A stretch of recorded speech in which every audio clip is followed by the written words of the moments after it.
don't you give me any of that super polite sir stuff, Schaefer. I told you yesterday, and the day before that, and the day before that. You're not going to come into my classroom looking like a freak show. Why, hello. I'm Charles L. Schaefer. I'm Jerry's dad. You're Jerry's English teacher, aren't you? Well, I certainly have heard a lot about you, Mr. Dragon. I mean, even before this unfortunate little misunderstanding developed. I certainly have admired the compositions that Jerry has been doing in your class.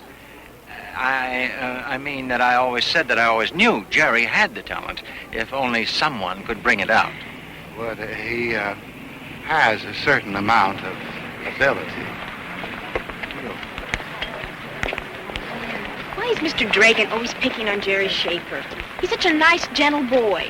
He's not the only one who doesn't like the way Jerry dresses. Yesterday, he spent 3 hours in the detention room. Oh, that's terrible. He's always fine in our class. Never any trouble. He always knows his lesson. Pete never has any problem with him. I guess that's because Pete doesn't see him as a threat. You look like a sensible person, Mr. Schaefer. How can you allow your son to come to school dressed like this? You see, well, I go to the office before Jerry, so I don't actually see what he wears. What about his hair? You can see his hair, can't you? His hair? Oh, it has gotten a little long, hasn't it? You see, that's what we're here for today, Mr. Dragon. I've come to talk to Mr. Kaufman to see if we can't straighten this whole thing out. Have you decided how you're going to handle this dress code business? No, not yet. I'm hoping if I don't make a big issue out of it, nobody else will. That's why I'm very quietly having some of the parents in to see if we can't get them to cooperate with us. Well, if you don't mind me saying so, I think that's wishful thinking. Why? Well, the kids, all of them, want a more liberal dress code. You've got to consider it. Or get yourself a bigger box. Well, what do they want to wear some of this stuff for anyway? Oh, lots of reasons. Sense of freedom, individuality, desire to be different. If you want my opinion, I'd say it wouldn't hurt to loosen up a little on the dress code. As long as it doesn't interfere with the learning process, why care what they wear? Oh, I don't care, but the school board does, and the parents.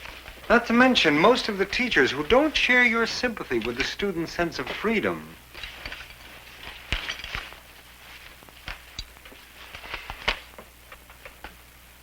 You may be looking at the principal of tomorrow. Mr. Kaufman. Mr. Kaufman? Yes? Mr. Schaefer is waiting out there to see you. Well, send him in. Well, in a minute. I hope Mr. Schaefer is not one of those parents that blames us for the way he raised his kid. Now then, watch your principal go to work. Mr. Schaefer. Mr. Kaufman, I'm so pleased to meet you. I've heard so much about you. Come in, sir. This is Pete Dixon. Mr. Dixon's Jerry's first period teacher. How do you do? And I've heard a lot about you, too, Mr. Dixon. Jerry seems to like you. Now, won't you sit down? Yes. All right, now, let me get right to the point. Frankly, Mr. Schaefer, Jerry's clothing is creating problems. For him, for me, and for the teachers. Teachers? Well, most of the teachers, anyhow. You've got to admit that the way he dresses is a little bizarre. Bizarre. Well, I think that Jerry is just going through a little phase is all. There is a prevailing dress code in this school. We've got to abide by it. Abide by it? I couldn't agree with you more. Well, of course, I do try to give the kids a little leeway. A little leeway? That's a good idea. If it was up to Mr. Dixon here, I'd be giving them a lot more leeway. If it was up to me, we would do away with the dress code entirely. Do away with it entirely. Now, you just might be onto something there. However, as of now, the dress code does stand. It stands? Well, of course it stands. I mean, it has to, doesn't it? Right? Mr. Schaefer? What I'm saying is, I would appreciate any cooperation I can get from you in trying to resolve the problem. Well, you have certainly got it, Mr. Kaufman. You just simply tell Jerry what to wear, and you have my guarantee that I will back you up 100%. Well, I was kind of hoping that you'd tell him what to wear. Well, if you think it would do any good, I mean, if you... Yeah, good. Why don't we do something about it right away, right now, in fact? Let's see if we can't get Jerry through a whole day of class. Let's. Good. Bonnie. Yes, Mr. Kaufman? Send a message up. Get Jerry Schaefer down here, please. Oh, he's in the detention room already. I'll talk to him in there, if it's all right with you. Be my guest. First door on the left.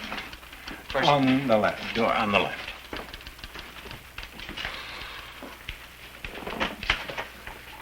Well, as far as I can see, he's strongly in favor Strongly in favor of what? of what anybody says. What specifically did Kaufman say about my clothes? Well, now, you see, he's got a little problem there, son. He would like to give you a little leeway, but he's got to back up his teachers, too. That's exactly what I thought. Oh, now, wait a minute. You don't understand at all. You see, I persuaded him to think about relaxing this dress code rule a little bit. Really, he's going to look into it. But until then, I was thinking that it might help if you cooled it a little bit. Nobody's got the right to tell me how to dress. Well, of course not. Listen, son, I'm an individual, too. Nobody ever told me how to dress either. Oh, yes, I see. You think because I'm dressed this way that I've sold out. Well, let me tell you something, son. I happen to want to dress this way, and always have. Even, I might add, when this style of clothing was considered to be quite different. And look at the way they dress now, huh? All of these mod styles and Nehru jackets. You don't see me being pressured into dressing that way, do you? Terrific. Who got you, Jason? Mr. Carl in P.E. He said he ain't gonna have nobody in his class playing basketball with earrings on. He said it looks effeminate. Come here. Jason, this is my father, who's just been in with Kaufman. Do you think it's effeminate? No, of course not. I mean, it's a sign of your individuality, isn't it? Right. What I was just saying to Jerry here, Jason, is that I am fully in sympathy with you boys' need to assert your individuality. But, Hey, down with the dress code! Hey, Nick, did good old Miss Dunn forget you too? Who else, man? Man, she hates beards, I'll tell you.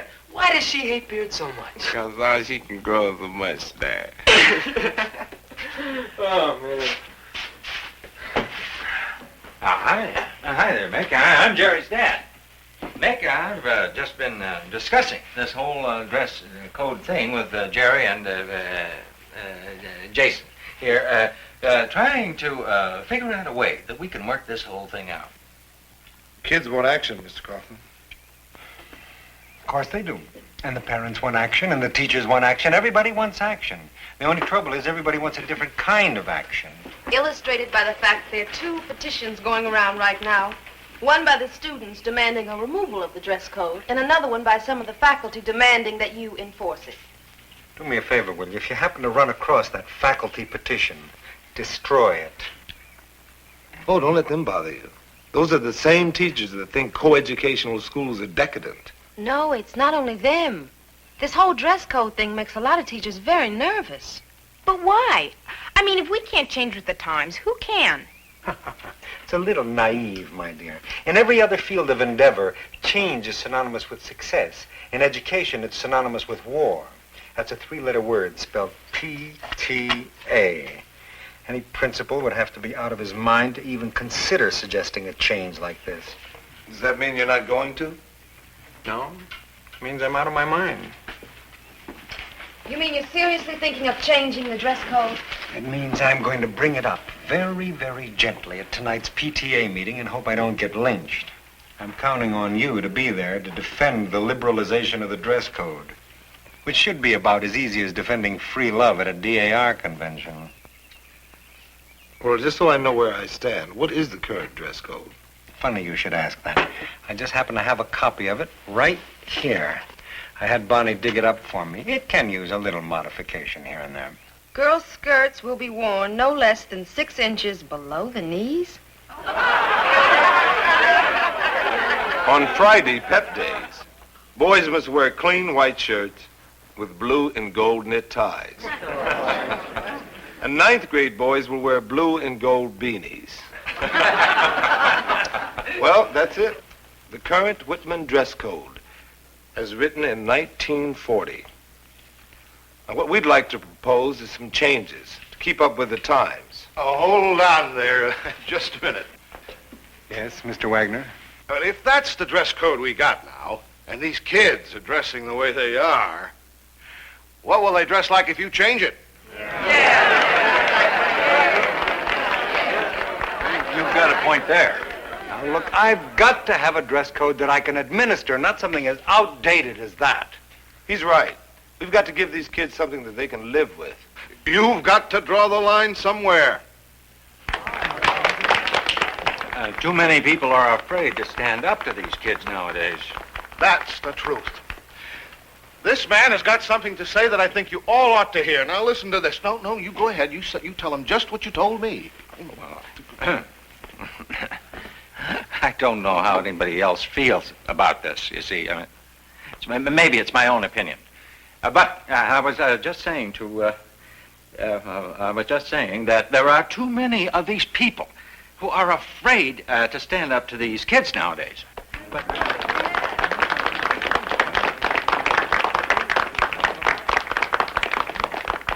All right. Tell you what I'm going to do. I'm going to appoint a committee of parents and teachers to study this issue and make recommendations to me. Begin with, I'm appointing Mr. Dixon, chairman of the committee. We already know where he stands. We already know where you stand, too, so I'll put you on the committee to balance it out. How's that? I want him there, too. What we need is the kind of guy who's not afraid to have an opinion.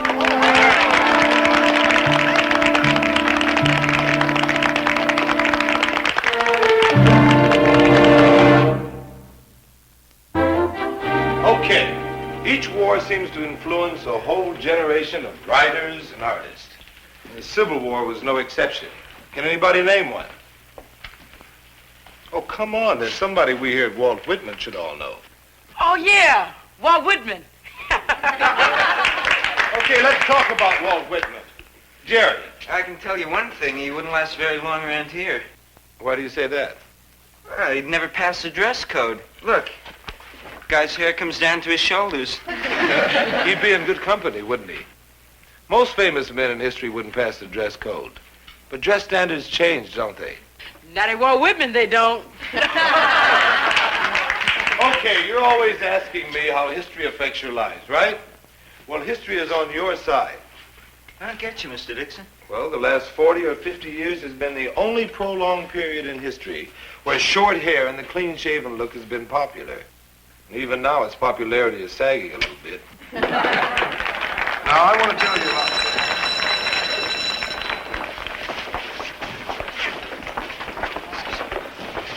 Hey, Mr. Dixon. Yes. I heard you're chairman of that PTA dress code committee. That's right. Yeah, well, some of us had a meeting, and the general feeling was that we don't really stand a chance against a stacked jury like that. 3 parents, 3 teachers, you know what I mean? Well, I know what you mean. Suppose the committee was made up of 3 parents, 3 teachers, and 3 students. Can you do that? I can try. I have to talk to Mr. Kaufman first. Beautiful. Thank you. Oh, Jerry. Yeah. There's no guarantee that we'll win. Yeah, right, but we're closing the gap.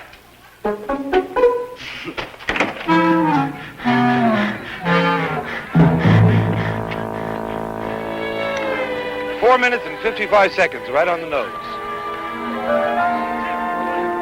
Tomorrow we'll work it up to 2 laps.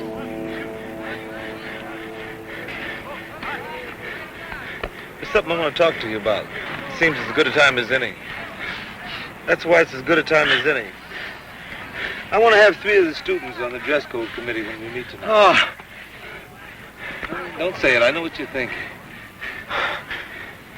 You're thinking you're having enough trouble from some of the parents without that, right? These parents are going to cause you trouble about something anyway, right? So it might as well be this, right? Well, what harm is it going to do to let the students have a voice in this? Oh, I know. Supposedly they aren't mature enough to be able to make major decisions like this. Do you know that within the next few years that most of these students are going to have to make decisions about things much more difficult than what to wear? It wouldn't hurt to start letting them make a few now.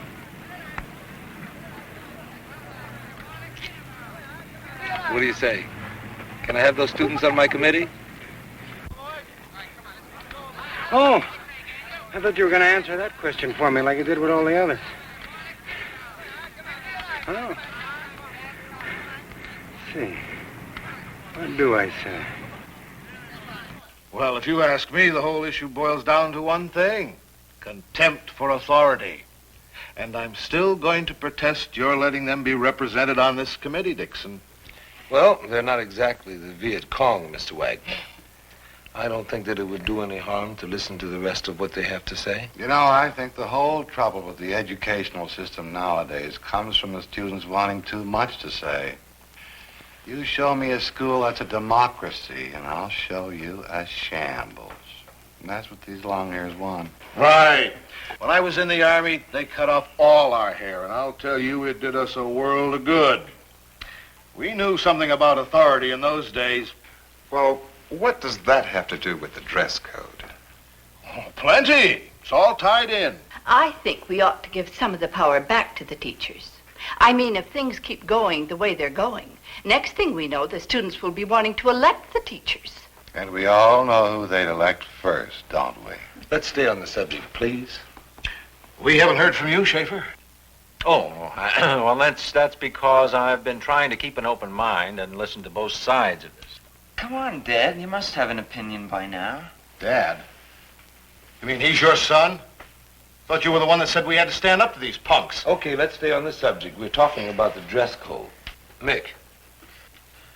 Well, the reason why I like to see the dress code changed is because I don't think it's important how a person looks. That's pretty obvious. What he means is that appearance doesn't mean a thing if it's only covering up something phony. Are you trying to say that only phonies are dressed in business suits? No, they're phonies in long hair and beards, too. It's just that they're more hypocrites wearing neckties than beads, that's all. Frankly, I don't mind telling you that those beads and long hair and funny clothes frighten me a little bit. They shouldn't. Not unless freedom frightens you. Oh, come on now. I've had it up to here with all that freedom stuff. You know, I'm sick and tired of hearing what a lousy job we've been doing. You know, I just love to know what you're going to do to make this a better world. I think we can start by not trying to shut people up. I'll bet you'd love to shut me up, though, huh? No. I may not agree with your tactics, Mr. Wagner, but I've got to admire your honesty. That's true. At least we know where you're at. Well, I think we've said all that's going to be said. What do you say we take a vote? I still don't think they should vote, and I'm going to file a protest. Unless our side wins, of course. All right. All those in favor of keeping the dress code as it stands, please raise your right hand. 1, 2, 3, 4. All those opposed? 1, 2, 3, 4.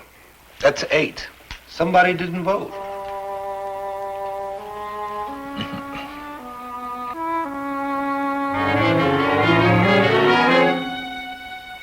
Jerry, I had a perfectly good reason for not casting my vote. Look, an abstaining vote is a vote. It only means that you haven't made up your mind yet. I simply wanted some time to think over what I had heard so that I could render my decision properly. Nobody else needed time to think it over. Well, I can't help it if I'm careful, can I? Look, I wouldn't even mind if you had voted against us, but not to vote at all. Is it asking too much for you to have an opinion? You're being a little hard on me, aren't you? I mean, just because I don't like to offend people by forcing opinions on them. Not expressing your opinion with everything that's going on today is the biggest offense of all. Look, I'll see you at home.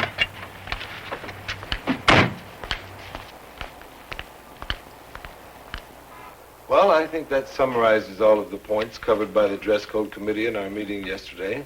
The results of the vote were 4 in favor of retaining the present dress code, 4 opposed, and 1 abstention.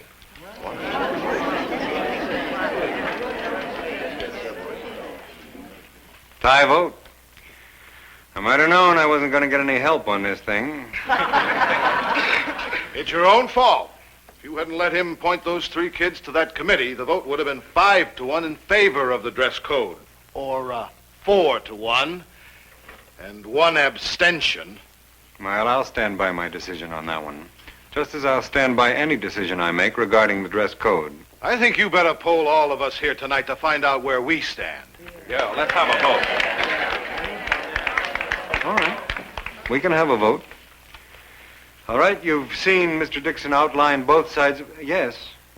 Mr. Kaufman, may I say something? Go ahead, Mr. Schaefer.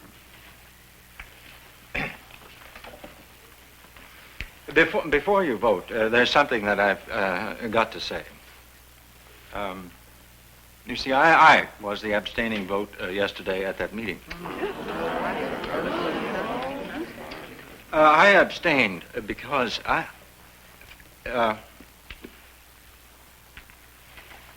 because my whole life has been one big abstention. And I'm not particularly proud of it right now. Yesterday, my son, Jerry, he's one of those boys with the long hair and the funny clothes, by the way. He said something that I've been thinking about. He said one of the reasons that they wear these clothes is that they don't want to be like us. They want to be something different. And they hope better. I guess it's only natural, you see, for a father to want his son to be like him. I know that's what I wanted Jerry to be. But now I want him to be him. So this time when we vote, I'm not going to abstain this time. I'm going to vote for Jerry.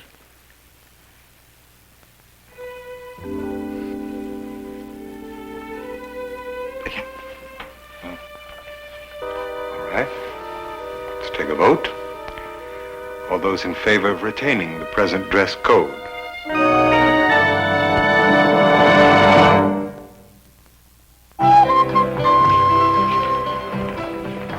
Morning, Morning. Mr. Kaufman. Well, I see that even with the new dress code, you two have been able to restrain yourselves. Don't tell anybody, but I'm wearing psychedelic underwear. You know something? For an advocate of free dress, you certainly dress square. Well, you're not exactly a human rainbow, Mr. Kaufman. Oh, that's what you think. In the right light, this is a see-through tweed. Well, I'm glad to see the new dress code's working out so well. Oh, of course. I knew they'd all go wild for a couple of weeks and then it would all settle down into something we can all live with. You don't see anyone taking advantage of it. Well, hardly anyone.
We've just received a top priority missive from our illustrious Air Pollution Control District.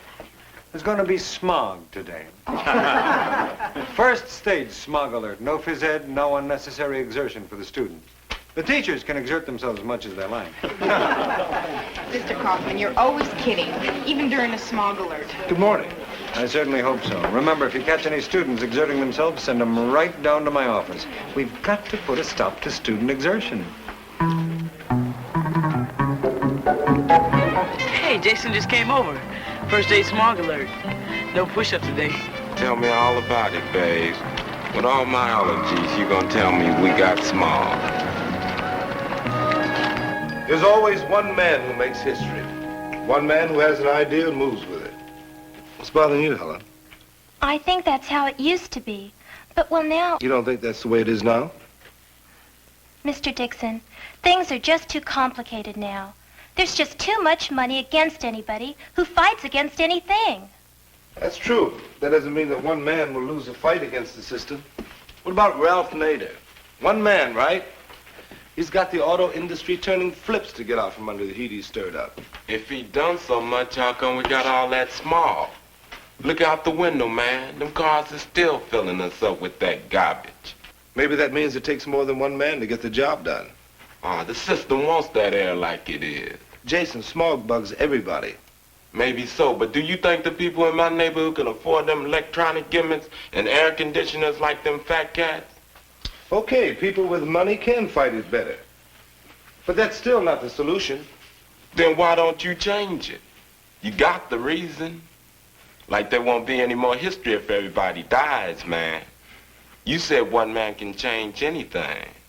Do it. How would you go about fighting smog, Jason? If you were going to take it on. Oh, I'd just say, please don't make no more smog. Anybody else got any ideas?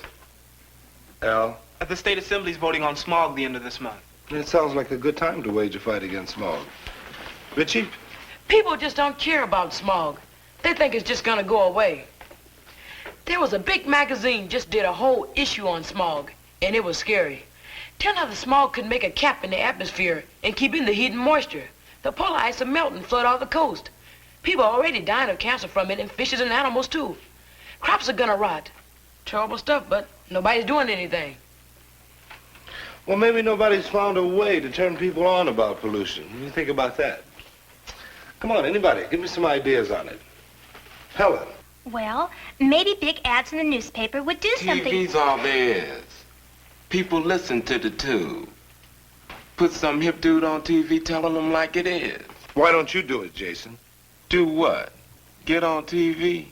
Sure. You call them up and tell them I'm coming down to be on TV. They sell time. I got $4. What kind of time can I buy with $4? Jason, money's raised for projects like that every day. A campaign to fight smog would get a lot of support. Come on, man. TV costs heavy bread. $5,000 a minute. I have to jack up a bank to get that kind of loot. Try a local station. See how much time cost. You owe me a project for 2 months now. Why don't you take this one on? How come you leaning on me? It was Richie talking all that air pollution jazz in the magazine. You want Richie with you? Sure, me and him against the system. Hi,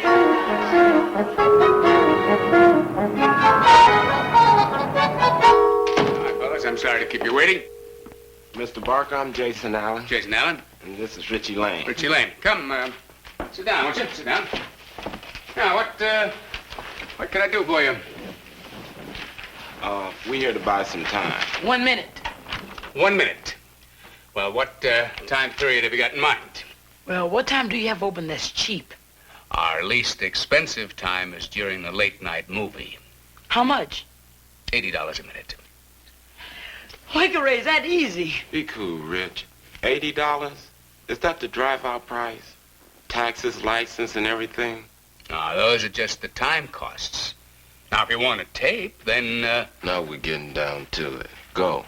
Well, now you're going to be taping with one camera. And you'll want color, I presume? Yeah.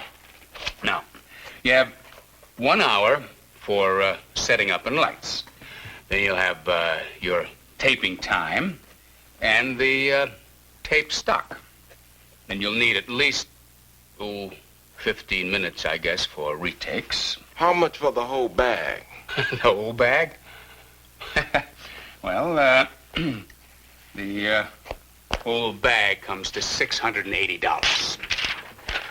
I hope that helps you fellas with your school assignment. This ain't no dance. We come to do business. Oh? Well, you know, I would need 2 weeks' notice, secured by a check for half the costs as a bond, and the contract would have to be signed by an adult. Well, we can't come up with any $680. We wasn't jiving with you. We want the time. We'll get the bread. Come on, Rich.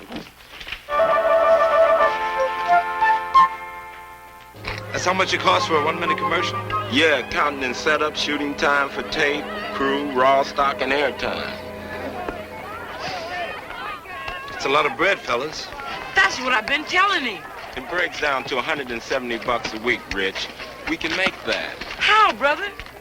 Already it's down to $160 a week. Where'd we get the 10?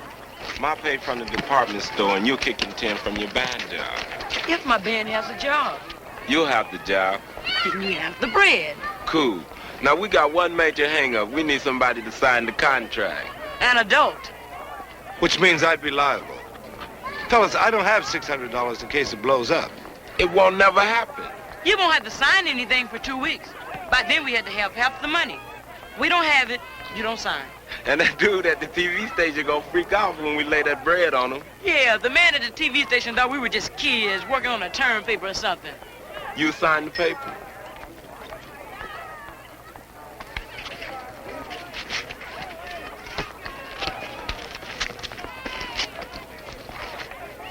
Okay. If you guys come up with half in 2 weeks, I'll sign. You got a deal. Come on, Rich, we got business. Man, that was fun. Hey, man, you dig small? No, man, I don't dig small. Groovy, then put something in the can. I'm fighting small. Hey, man, you dig small? And then another kid come up to me and tell me he gave you $2, so I tutored him after school. 7 kids did that. Yeah, the rest will probably catch up with you later. What rest? Well, how's it going, man? I'm just finding out. We're in pretty good shape. There's the rundown. Yeah, it's beautiful. We got $10 from my job, 10 from Richie, 60 from Music Deal, 32 more from tutoring by Richie. And Wait a minute. What do you mean, music deals? you said the cats in your group get $12 a man for a dance gig, right? Yeah. I got you a deal for $15. The extra money goes in the fund. And naturally, you want to throw in your whole pay, don't you? Well, leave me some for bus fare, Jason. Cool. Oh, that Sunday gig is a Polish wedding. I told him you know polkas, so you best to learn a couple. Looks like you got everything figured out, haven't you? He said whether to get to $28 a week, we're still short. I'm working on that now. We'll make it. 1 ham sand, 2 fries, 4 burgers. 1 with the works, 1 with pickle, mustard, ketchup, tomato, and chili. 1 with cheese only, 1 with lettuce only. 1 BLT on rye toast, bacon crisp.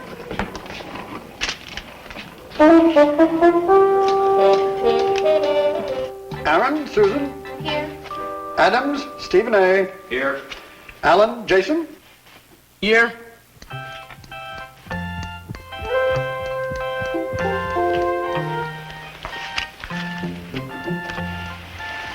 Yes, sir.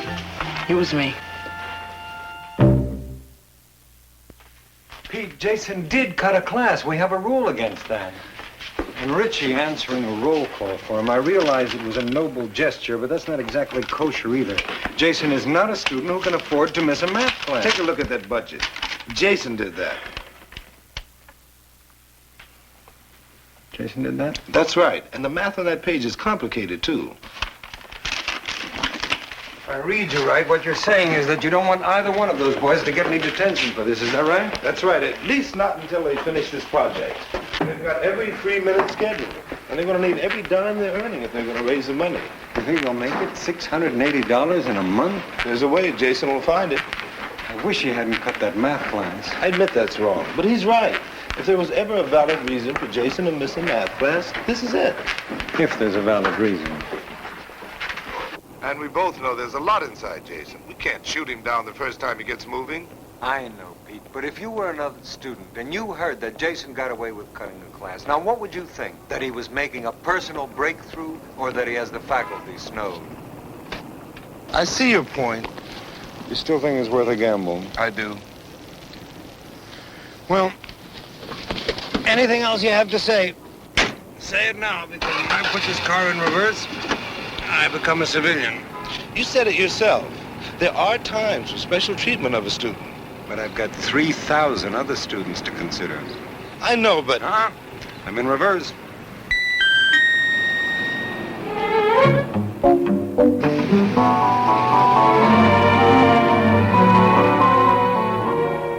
Hey, Mr. Dixon, guess how much we got? I can't. $172. And 93 cents. You guys have been moving right along, haven't you? Yeah. Oh, yeah. Well, let's go to work.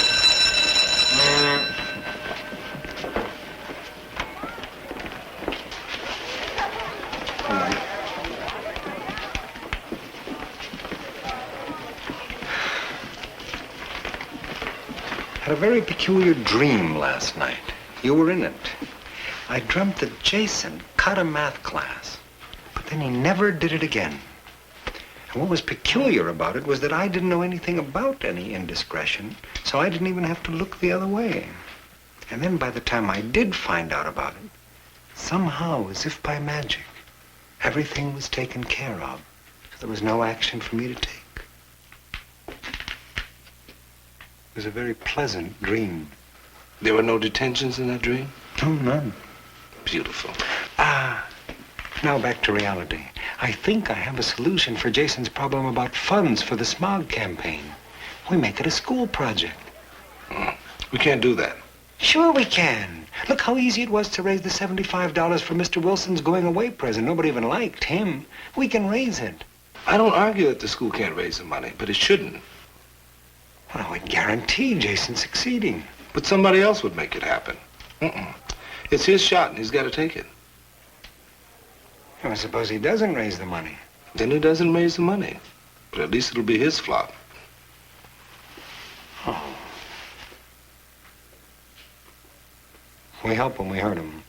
I think so. Okay. We won't help him.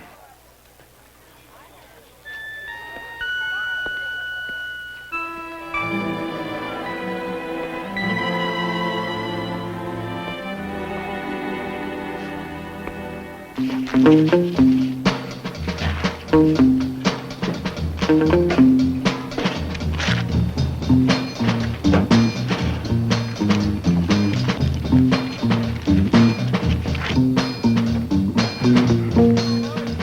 know what I hate worse than smog, Richie? Work. It's terrible. No time for complaining, Jason. This is a script conference. What you got? Nothing yet, just the opening. That's something. Do it. Go ahead. Good evening, ladies and gentlemen and friends. Wait a minute, Richie. I mean, that stinks, man. You can do better, do it.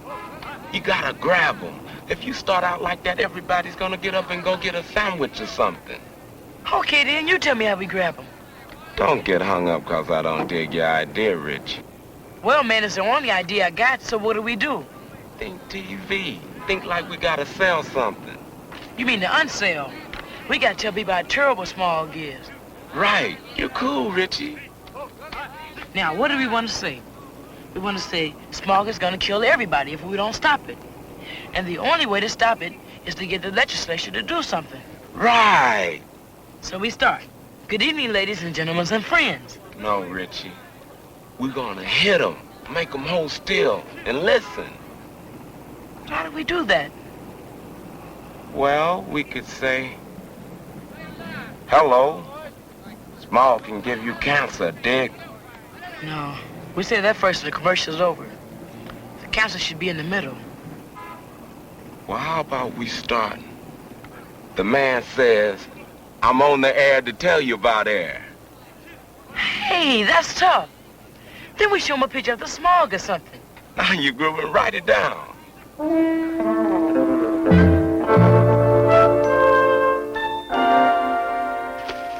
This has got to go. Boy, this is gonna be good. Yeah. When I say all this stuff on Hey, TV... Jason, wrong. What do you mean, wrong? You can't be the one on the tube. Why not? I can say this stuff.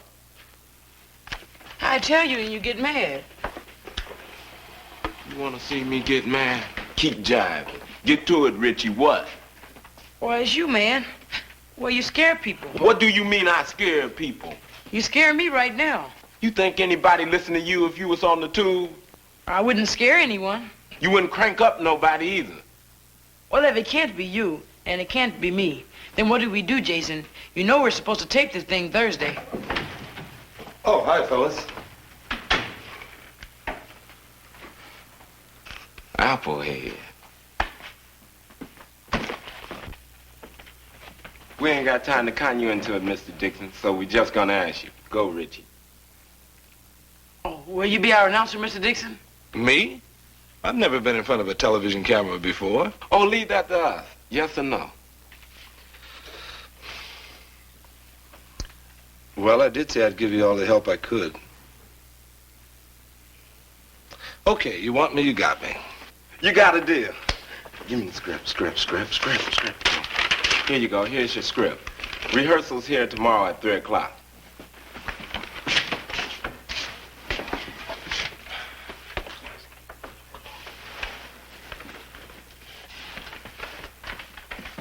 We'll have to help you pick the clothes you wear on the show. You know that coat with the leather buttons?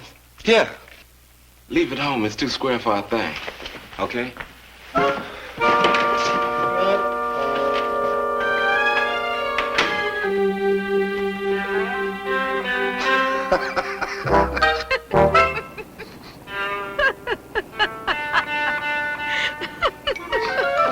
It's got a lot of good ideas. We put a couple of hours work into it, we can really shape it up. No, we can't. You don't intend to read it as it is. Word for word. Pete, people will see you, honey. This is television. This sounds like the work of two 16-year-olds. That's what it is. But that's not what you are. Look, I was hired as an announcer, not as a writer. I think you're carrying this let them do it themselves just a little too far. Look, I admit that it's not Hemingway, but it's what they wanted to say, and they've earned the right to say it the way they like. I know that, but you can't get up on... Look, just read to the end. Read that last line. Mm-hmm. Nice. Let's see the back. Not bad, hey, Jace? No, I still like the other one. We'll go with the blue blazer. Yeah, you're right. I like the other one better too, Jace. Get to work, Rich. You're the director, Richie? Right, Jason's producing. Okay, Mr. Director. What's next? We'll have a practice. It's called a run-through, Richie. Okay, we'll run through it. Can you stand there, please? Right here. Good. There'll be a desk right there, and behind you'll be a bookcase full of books. Go, Rich. Wait a minute. First, let's show them what we got. Oh, yeah. Dig. You made it. A day ahead of schedule. And we got $1.14 too much. Yeah, we're saving that for stuff to eat while we watch our show. We won't have no show if we stand here rapping. Let's do it, Richie. You're on! I'm on the air to talk to you about air.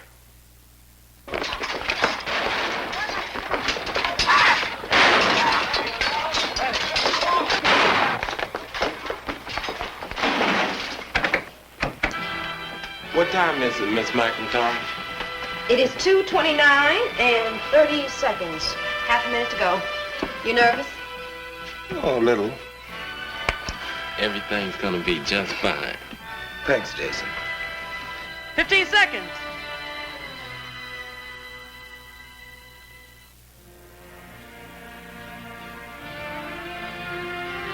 Here's to Richie and Jason, who are about to prove that anything can be accomplished if you want it badly enough. Cheers. This is it.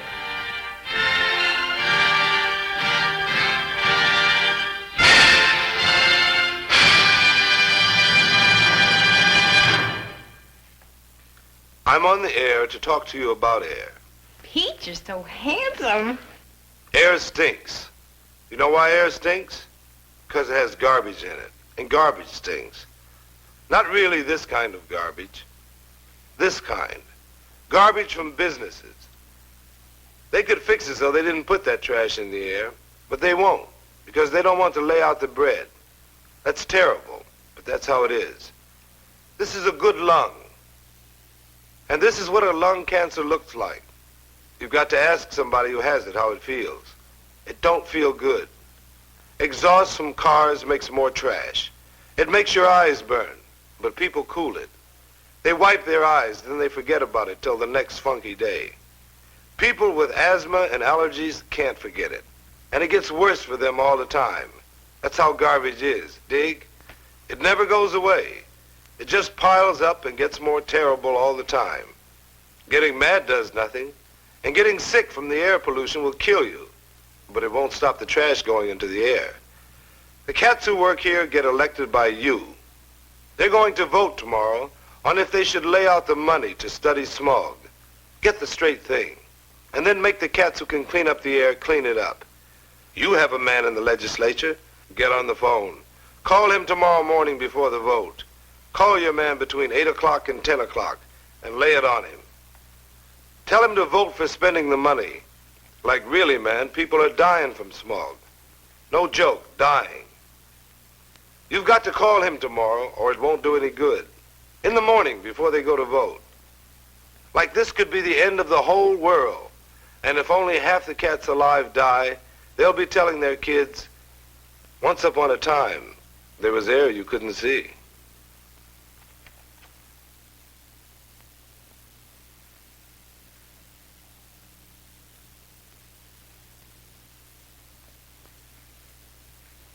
Rotten smog. What you think, Rich? Yeah, Jason. Yeah, brother, that's how it is.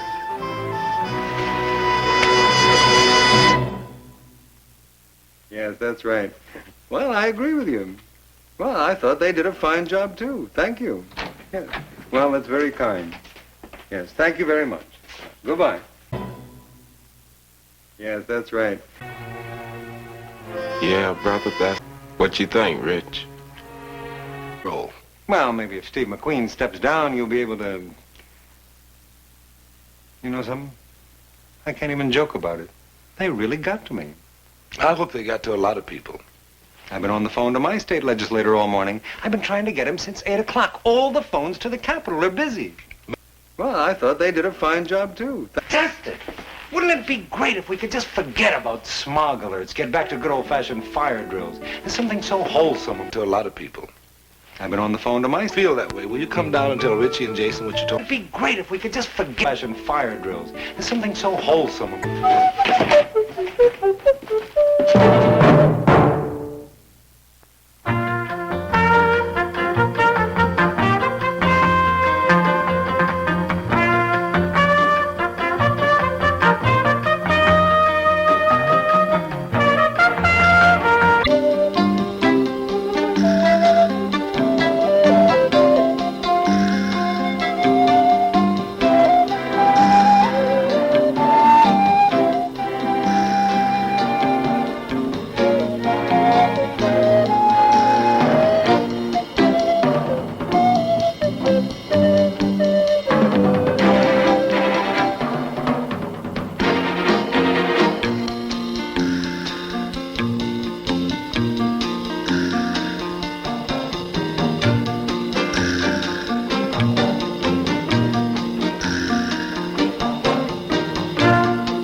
Connie, get me Carl Wilson in the superintendent's office. please. Want to see me? Just for a second. Come on.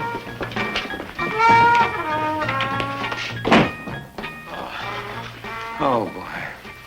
Line 1, Mr. Kaufman. Mr. Wilson. This is something else. This is really something else. Hello, Carl. Carl. Look, I'm afraid it can't be done. No, that would be 5 more in each room, and that would... Yes, I can hold Carl. These geniuses downtown, they think they can just send over the desks and we can shove them in the rooms with a kid attached to each one. Now, look, Carl, you know what we're running here now, don't you?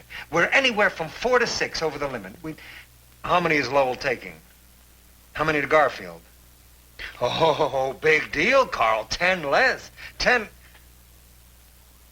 Oh, I see. Oh, I see. Because Lowell and Garfield didn't squawk, I'm supposed to take 385 transfers as calmly as if they were a few new cracks in the plaster. Listen, as far as cracks in the plaster are concerned... Yes, I can hold, Carl. How soon? Hmm? How soon? Monday. Now, look. Carl, look, this is tough. I mean, those teachers are overloaded now. I can't say yes to a thing like this. At least give me a chance to come down and yell at you in person. Now, wait a minute, Carl. Don't say it's final. Well, of course I don't want to dump them in the streets, Carl. This is terrible. Well, if there's no other way, what else? Oh, I don't want to hear you say thank you, Carl. I want to hear you say, I owe you one, Seymour. Let me hear it. I owe you one, Seymour. That's right, and it better be a beauty, Carl. There's a lot of things this school needs, especially now. Carl, let me put you on a hold. Forever. Good morning, Mr. Kaufman.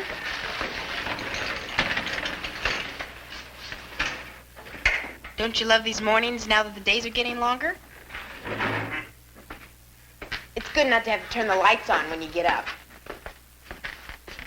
You know, the real advantage is the extra time I have to work on my lesson plans. Excuse me.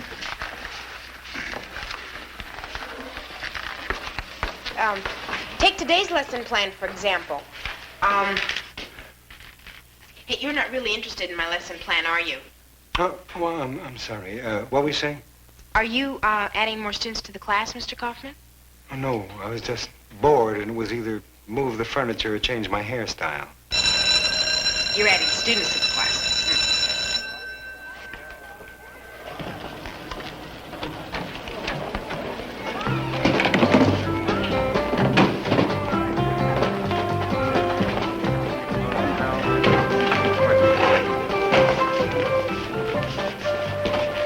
Mr. Kaufman, there'll probably be more of us students in here.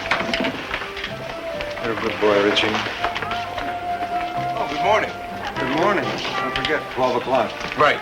Oh, get your racket restrung, because I don't want any excuses when I take the set. My racket? I was going to give you a break and play with my mandolin. Oh, while I'm beating you, I'll explain about those extra chairs.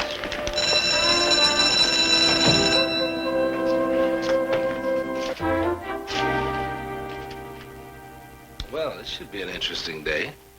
What this country needs is 2 cars in every garage and 2 desks for every student. Man, I told you, leave these desks together in the dark all night, and this kind of thing will happen. What's this all about, Mr. Dixon? I don't know. Miss Johnson? Well, Mr. Kaufman and I were discussing it a while ago.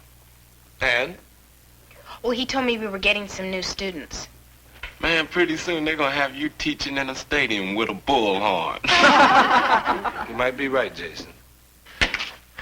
5 new cherubs in every class. 5! What started all this? Rezoning, that new King Arthur housing development. The one with the phony moat?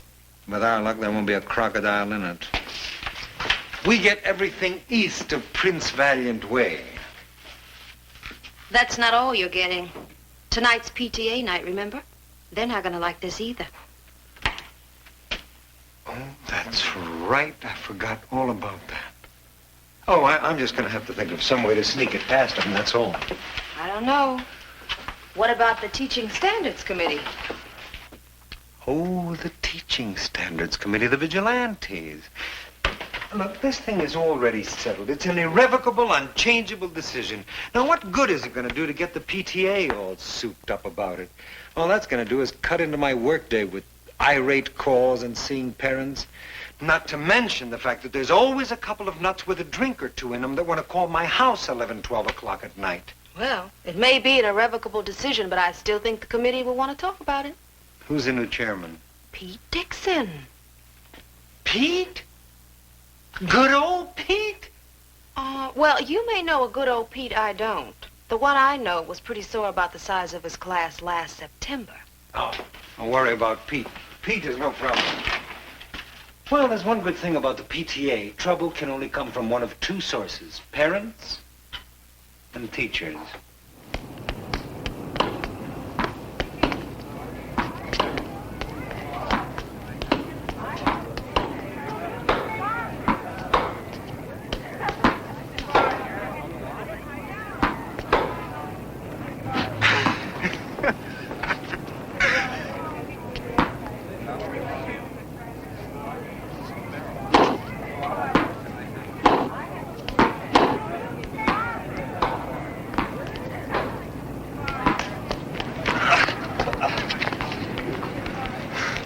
That's set. You can't win them all, man. Don't you have some studying to do?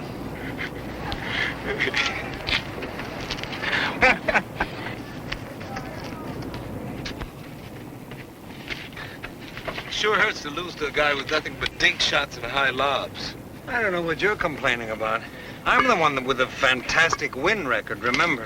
But you flashy types get to endorse all the tennis rackets. There's no justice. That's okay. I want another crack at you tomorrow. And no more of this lunch hour time limit stuff either. After school. Sons are better, too. I'm yours. 4 o'clock. Actually, I was going to throw the game today to put you in a good mood. If it's about those 5 desks in my room, you can put me in a good mood by telling me we're going to use them for firewood. You know, Pete, you don't start out as a principal. I was a teacher myself for quite a while. I know how difficult a big class can be. A big class, yes, but this is impossible. I know, but believe me, there's nothing that can be done about it. There's no point in fighting it. If you don't fight it, then you're handing out diplomas that don't mean anything. Pieces of paper that say that the kids have got an education. And they don't have one when classes get that big. Pete, how long have you known me? I feel the same way about this thing as you do. But there's nothing I can do about it. It's over. Now, look, let me get down to what I've been building up to all along anyhow. I understand you're the new head of the Teaching Standards Committee. I want to ask you to cool it for me at the PTA tonight. I mean, let me just kind of brush through it. There's no point in getting the parents all fired up. But that's what the PTA is all about. To help the learning process any way it can. Pete, I'm trying to tell you, the decision is made. It's all over. I know when I can't win. Now, if your committee brings down the parents on my head for the next 2 or 3 weeks, I don't see how that can help the learning process. Do you? It can go through. I didn't let it. It's way better.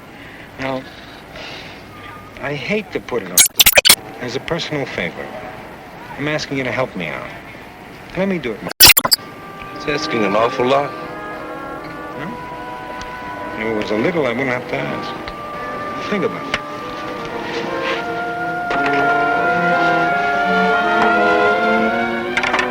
You imagine what I thought? That one's cream, no sugar. Oh, thank you, dear. I mean, there were all those empty desks, and I just stood there. I just stood there and looked. Sugar only. Oh, thank you, Ellen. I'm 3 more than I'm supposed to already, right?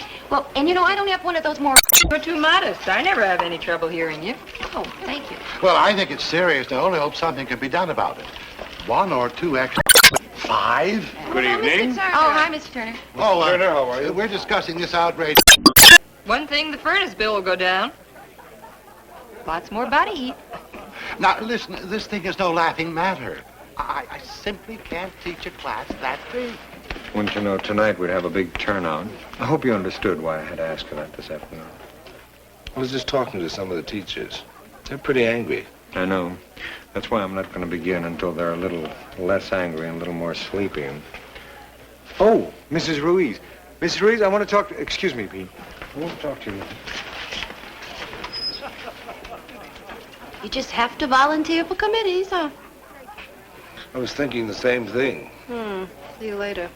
Downtown knows if there isn't any outcry, they've gotten away with it.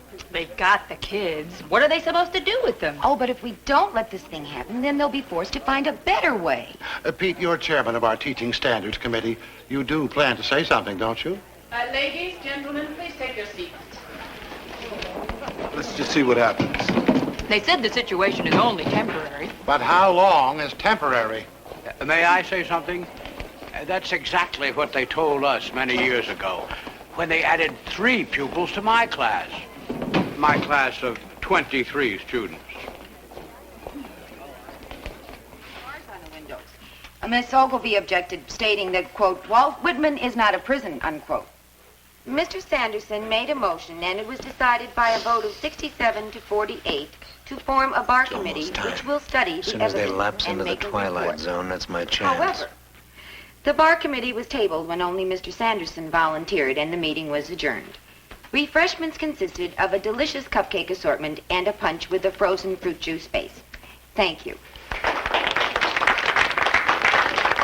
Thank you, Miss Jackson.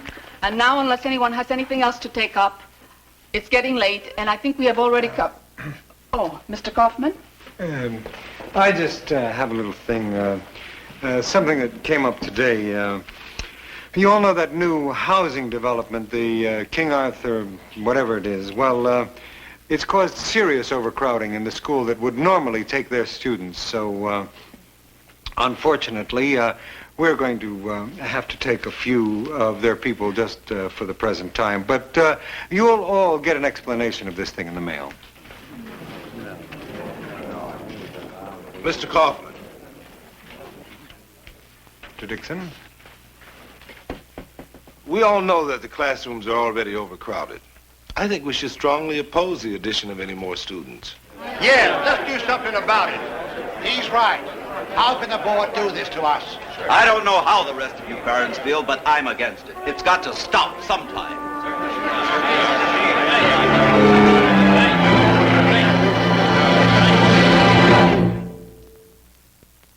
Listen, Mr. Kaufman, my taxes are high enough. If you school people didn't waste money on unnecessary things, we wouldn't have to cram a whole mess of kids into one room. How are we going to maintain the standards of this school? The next thing you know, they'll bring in double-decker desks. There is only so much that can be done about this thing. There aren't enough classrooms. They're planning to build more. Oh, Mr. Kaufman, they've been planning to build more for a long time. Mr. Dixon, what's the point of all of this? The classrooms just aren't there, so what's this all about? Well, if we don't fight this, we'll never get those classrooms. Look, everybody, it's getting late, and this isn't getting us anywhere. I'm sorry about it all. Thank you and good night.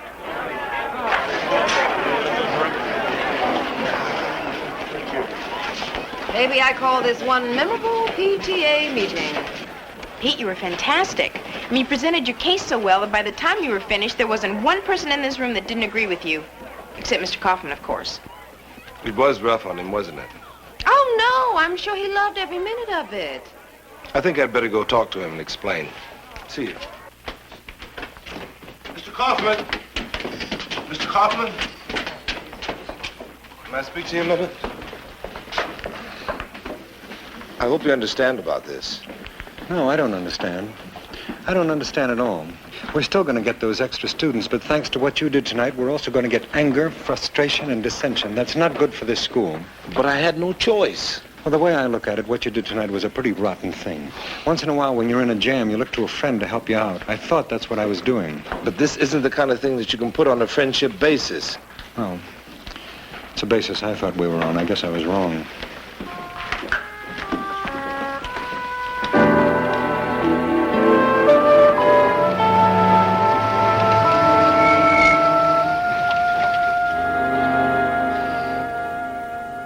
How do you like that? He just went right off the deep end.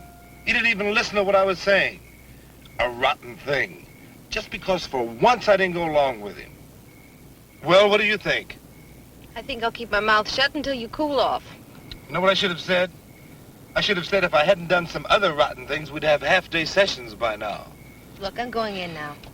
If we do things his way, the next thing I know, I'll have to get permission from him to say good morning to my class. See you tomorrow. What do you expect me to do? Just sit there? Good night, Pete.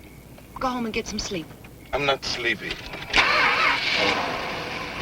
Get some sleep anyway. Yes, sir. No, I expect him very soon. Yes. Just a minute. Mr. Kaufman.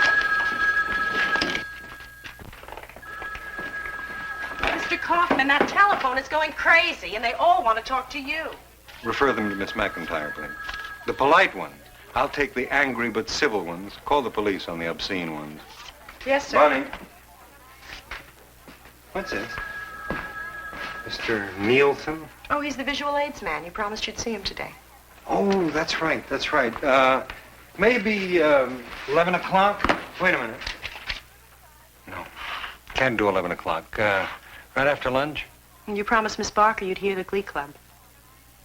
Oh, well, we can't miss out on that, can we? Is there anything else this afternoon? Yes, tennis with Mr. Dixon at 4 o'clock.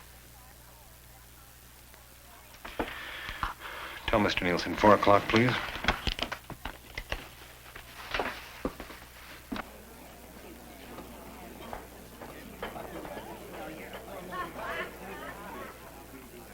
That was our first debate. Here we were, a bunch of ghetto kids, right? We walk in, and they're all dressed up in suits and ties, and we look like a bunch of kids that just got through playing sandlot football. What was your topic? The affirmative. Is America spoiling its kids? They took one look at us, and they figured if we didn't win the cup, that we would take it anyway.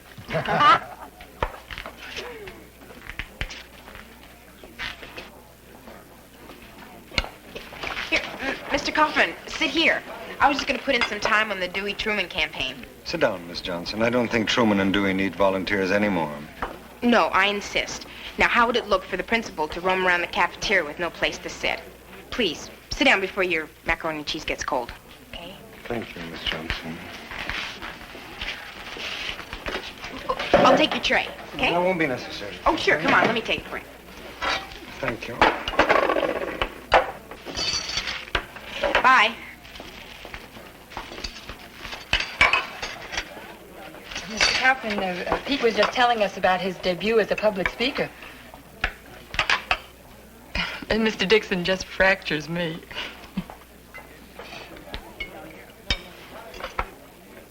Well, go on, Pete. Tell us the rest of it. There's nothing. Mr. Kaufman, what do you think of the macaroni and cheese today? That's wonderful. Good.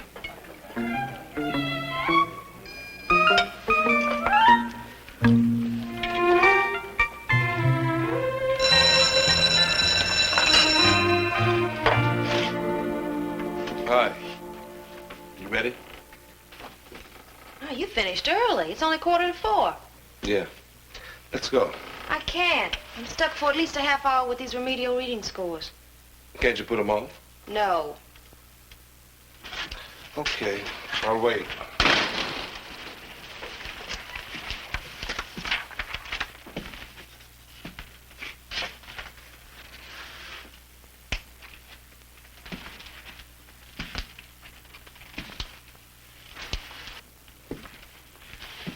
My writing doesn't bother your pacing, does it?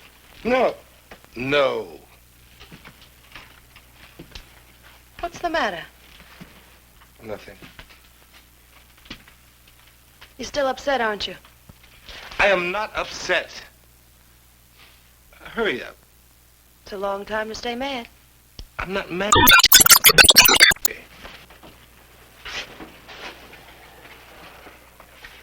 I know what you're thinking. You're thinking I acted like an idiot today at lunch, right? Well, it was. He could have broken the ice. He's always making jokes. You could have said something funny about the food or something. Maybe he didn't feel so funny. Hurry up and get finished so we can get out of here. Sure. You do. I mean, how long are you going to go around like this? I'm not the only one that's doing it. Well, you said it.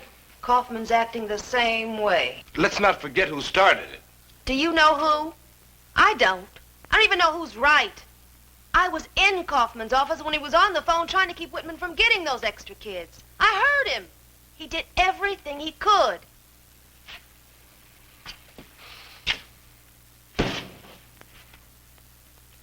I guess we really want the same thing, don't we? Of course you do. And it really doesn't matter who started it, does it? It's how it's going to end. Somebody's got to start talking to somebody.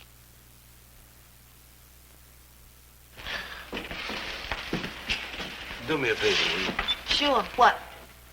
Do a little work.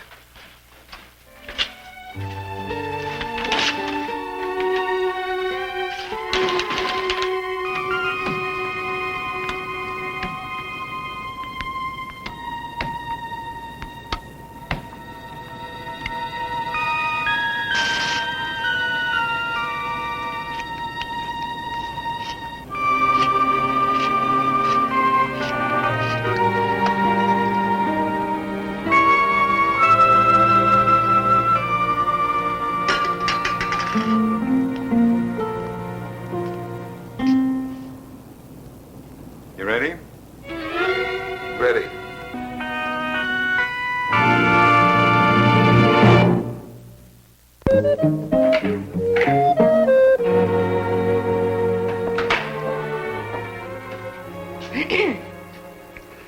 Hi, Pete. Oh, hi, Alice. Do you want to go on reading, or can we talk? Oh, you want to talk to me about something? I have an enormous amount of respect for you, not only as a teacher, but as a person. Gee, that's a very nice thing for you to say, Alice. And I can't stand to see you fighting with Mr. Kaufman. Look, Alice, it's all over. Oh, Pete, don't say that. You two have had a really wonderful relationship. Now, if you'll just make the effort to work it out. Hi, Pete. Oh, hi, Mr. Kaufman. Just checking if you want to lose at tennis again today. How's 4 o'clock? I think I'll let you use 2 rackets today. Now, isn't that better? What do you mean? Well, doesn't it make a lot more sense for the two of you to be getting along and talking to each other? You're such good friends and you agree on almost everything. I'm glad I came in and had this talk with you. I'm glad you did too, Alice.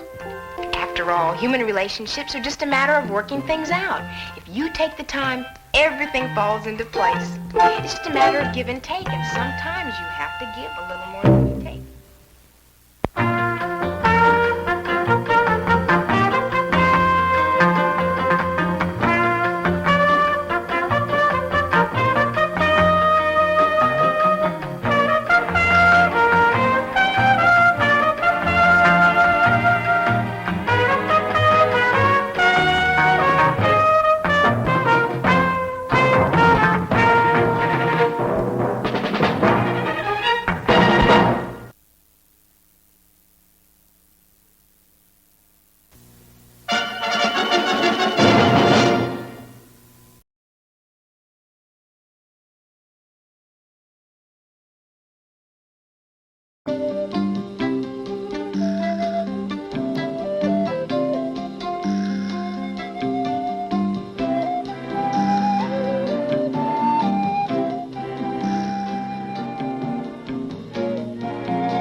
I've been drafted. Into the Army? No, into the vice principal's office. Oh, then the board okayed Mr. Kaufman's program, and you're the man. Right. Uh-oh. You're going to have to work in the same office with Gil Casey. Well, it's not a perfect world, you know. Out of all those applicants, they picked you? Before you're both overcome with gratitude, I better tell you that the board approved my plan, but they didn't approve my budget. That means that I can learn administration, but only on my own time. Sorry. I know that carrying a full load of classes and spending all your free periods in the vice principal's office isn't exactly heaven. You can pass on it. I wish you wouldn't. When do we start? Well, your free first period this morning. Fine. Excuse us, please. Let me give you a little bit of free advice that they gave to me when I went into administration. Never take free advice. I don't think you'll have trouble with many of the forms. Probably best I just let you find your own way with them and then answer any questions. Fair enough. Now, a couple of tips on the care and feeding of the animals from the vice principal's point of view.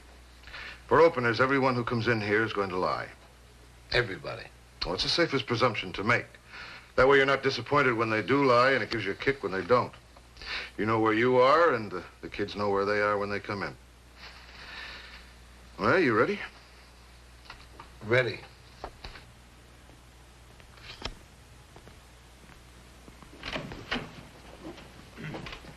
Okay, Steve.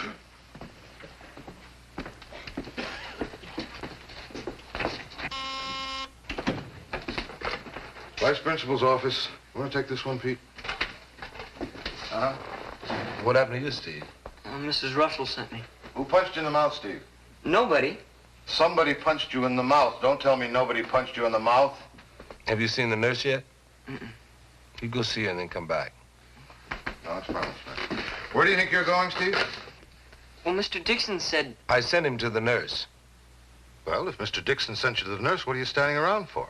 Move it. And shut the door behind you. One of two kids gave Steve that fat lip. Either Mike Buttigieg or... Oh, no. It had to be Mike. Sidney transferred to Clymer High on Friday. How can you be so sure? Well, you'll see.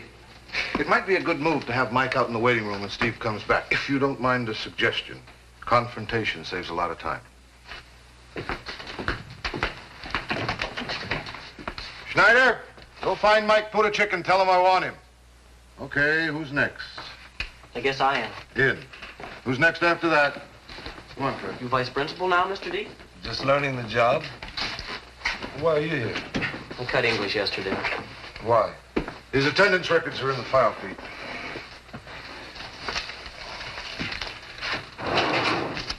Shall we dance around, or you want to get right down to the nitty-gritty, Fred? Well, what's the story? What story? Ted, wait outside till I call you. And shut the door behind you. I cussed out Mr. Lemon. I'm guilty. Give me the detention slip. What did you call him? You know. Well, I always call him. You think that's hip, calling a teacher that? Is that smart? No. But it's true. You want me to lie? Oh, you're terrific. Really terrific. Wiseacre Fred, real hotshot. What do you suppose happens if I suspend you? Nothing. What can happen? Well, man comes down here. Big deal. You're not really going to call my father. What do you care, right? Big deal, right? You'll just come down and we'll have a little talk. Well, I'll apologize to Mr. Lemon. Go home, Fred. And bring your mother with you tomorrow. You're being suspended. Okay.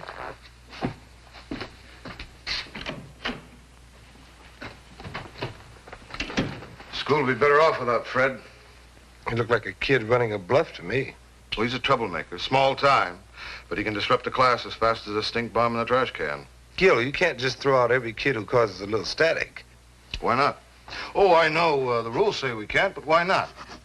That kid is a thief. He's stealing time from all the other kids in the class. What happened to Ted? I sent him to the waiting room. Did you see his attendance records? Yeah.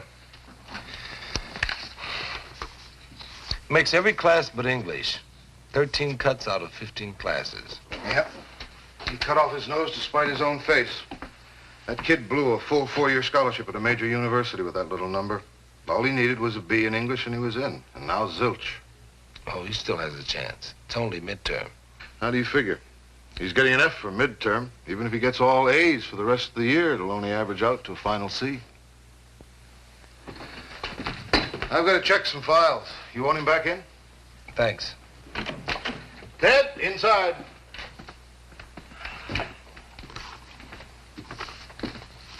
Ted, you want to tell me why you keep cutting English?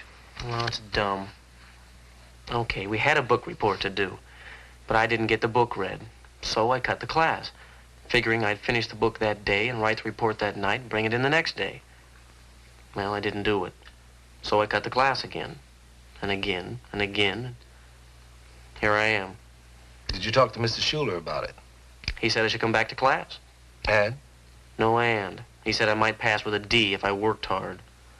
Well, did you explain to him how important it was for you to get a B? Yeah, I told him. He said I should have thought of that before I cut the classes. He's right. Well, I'm not blaming him. Let me talk to him. You come back this evening. No, you better make that tomorrow, because I might not see him until then. I'll see what I can do. Okay, thanks, Mr. Dixon. Okay.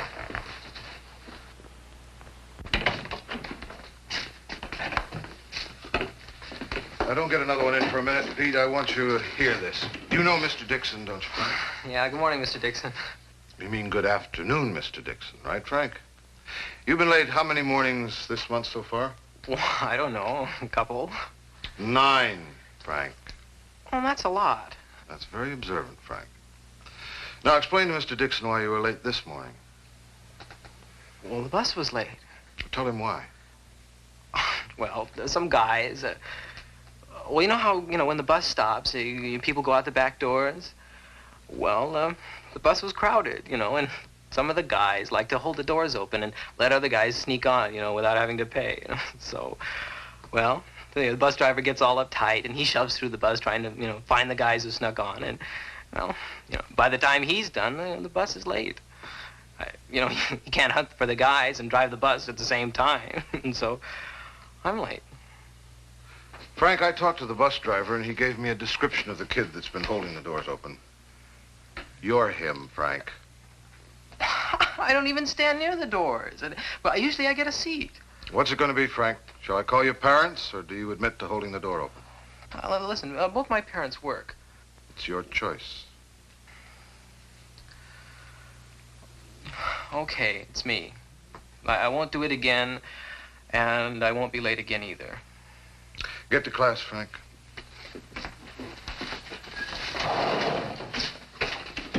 When I said that everyone that comes in here lies, I wasn't excluding myself.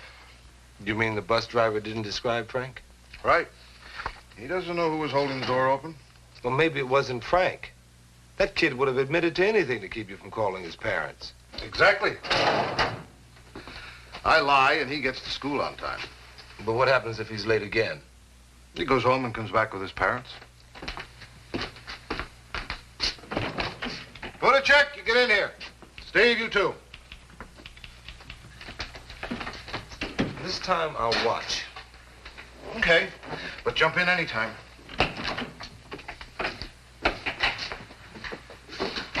Now, who punched you in the mouth, Steve? Nobody. I already told you. I know you did it, Mike. Why? He ought to know if anybody hit him in the mouth, and he just I said have a witness. Okay, I hit him.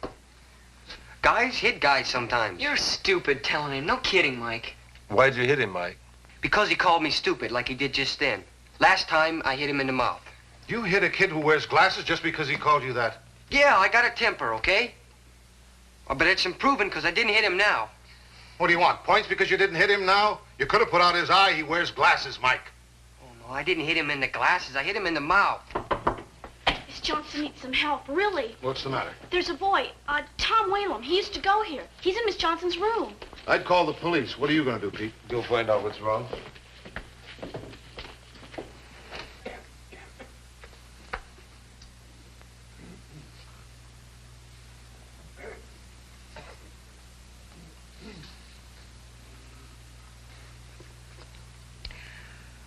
Well, while we're waiting, why don't we turn to the introduction of Chapter 9?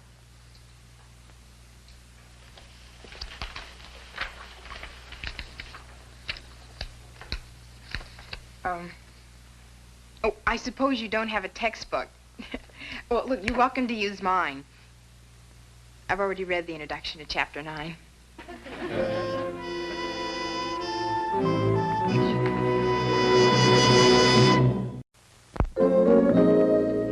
This young man just dropped in our class. He, Mr. Dixon, this is... Oh, I didn't get your name. That's okay, Miss Johnson. I'll take care of it. Let's go. You're not throwing me out. Nobody said I was. This is a public school. Let's go out in the hall and talk. We're disturbing the class. Well, what if I don't want to go out into the hall? Then we'll send the class out in the hall and we'll stay in here. It's easier the other way around.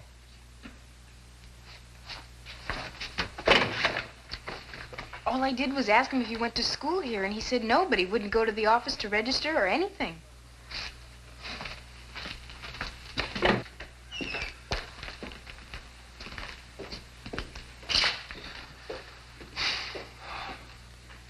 Do you want me to ask the questions, or you just want to tell me?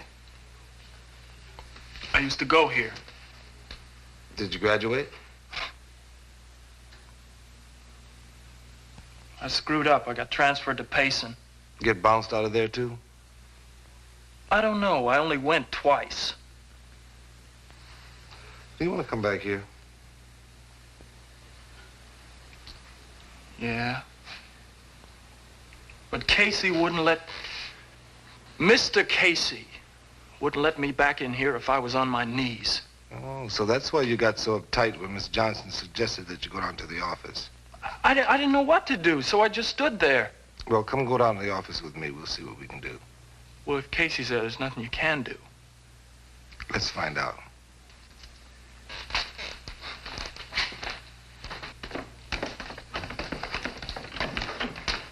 Oh, Mr. Dixon? Tom, go down to the office and wait for me. I'll be with you in a minute. Thank goodness. I would appreciate it if you'd take Mr. Darrow down to the vice principal's office and deposit him.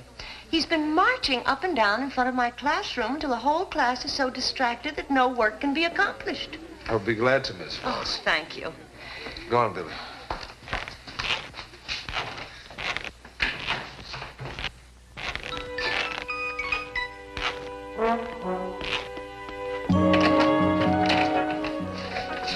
We wouldn't have had this detention if you would have kept your dumb mouth shut. Listen, don't start in on me, Steve. I'm gonna bust you in the nose. Hey, that's what...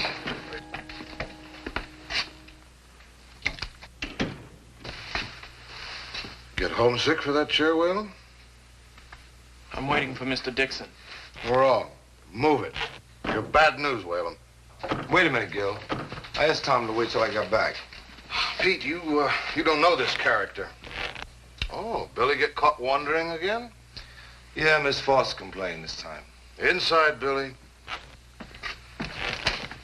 It'll be just a minute. Sure. Okay, Billy. What's the story this time? It's Jim again, sir. Oh, don't give me that sir jazz. You can't con me with a phony sir. You don't mean it, and any half-wit can tell it's insincere. Now, what is the story? I cut Jim. Are you sick? Kind of. I think I got the flu or something. You don't have the flu.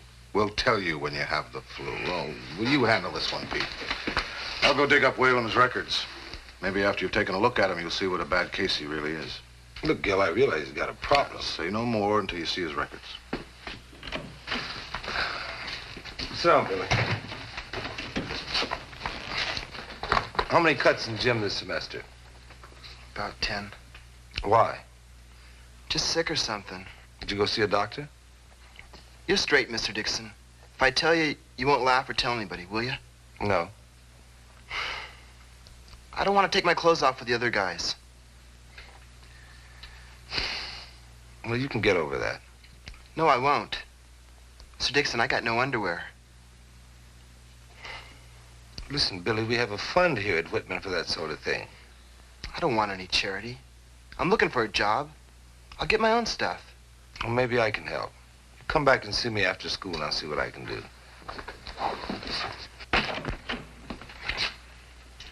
I'm gonna level with you, Billy. I've had it with you and cutting Jim. Hey, wait a minute, Gil. Just a minute, Pete. Let me finish with him. I'm warning you, Billy. One more cut and you're gone. You got that? Yes, sir. Don't give me any more of that phony Sir jazz. You want a grapefruit juice, Pete? Do you realize what you just did to that kid? Here. Cool off. These are Whalen's records. I'm talking about Billy Durra. Well, don't tell me. Let me guess. He told you that he liked you, and then confided in you that he didn't have any underwear, and that he was looking for a job so he could buy some, right? That kid has a lot of underwear. What he doesn't have is a love of calisthenics. He hates push-ups, so he cuts Jim. And he's a very good actor. Boy, he had me fooled. They all fool you.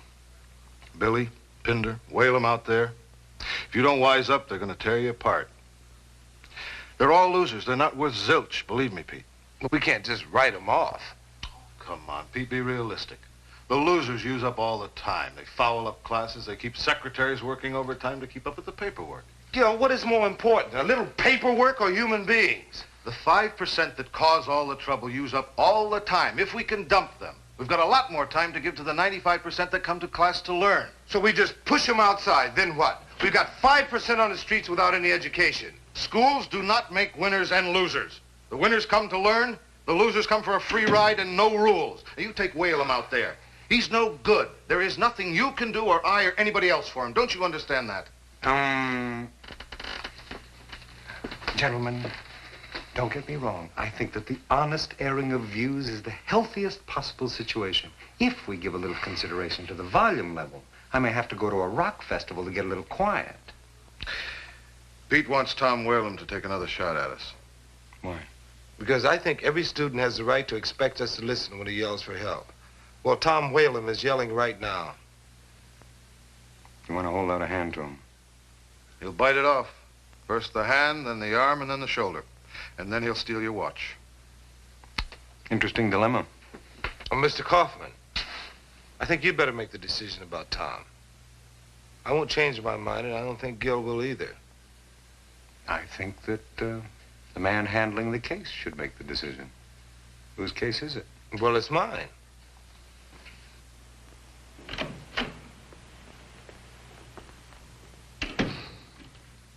You just learned the big lesson about our boss. If he gives you a job, you have the power to do it your way. You win, Pete. But I think you're going to regret it.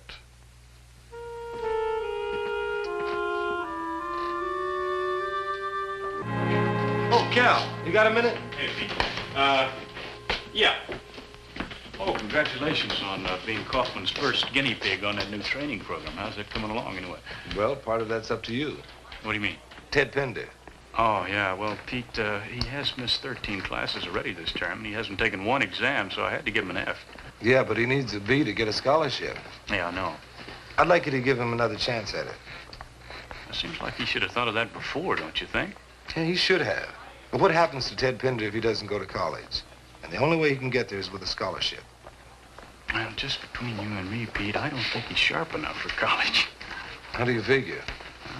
I mean, Einstein had difficulty in school with mathematics. Well, Ted Pinder is no Einstein, believe me. Yeah, but maybe if he gets in college, he'll make something of himself. Now, there's no way possible for him to get a B unless you give him a break. And then what happens to our standards if we give one boy special consideration? I mean, what does a B in English mean if we help one boy more than the rest? Well, tell me something. Does a B from you mean the same thing as a B from Miss Foss? Well, I think we all know Miss Foss grades very easy. What about our standards? I tell you, Pete, I have to make an appointment. Peace. Peace. My sister's a nurse, and she taught me all that biology. Go on, Lee. Well, anyways, I know the answers to most of the questions, and I put my hand up. But he never calls on me. Who do you have? Well, Carter. Well, anyways, I put up my hand, but he never calls on me. Unless I don't have my hand up. Then he calls on me. He tries to make me look stupid. He thinks that's funny. Go on. Well, anyways, he did it again this morning. And I was really uptight. I mean, I was really boiling. And I said, well, I don't remember tibia. Well, you know that bone, tibia? Yeah, well, I said, I don't remember where it is. And that was the question. And then all the guys around me start to laugh, you know. And I said I'd like to throw that skeleton out the window. And Carter says, oh, yeah? Well, I'd like to see you try. And? And I threw the skeleton out the window. Well, it was easy. It wasn't heavy. Hey, go back to class, Lee, and see me later. We'll see if we can straighten it out. Move it, Lee. Oh, I'll pay for the skeleton. Oh, you bet you will.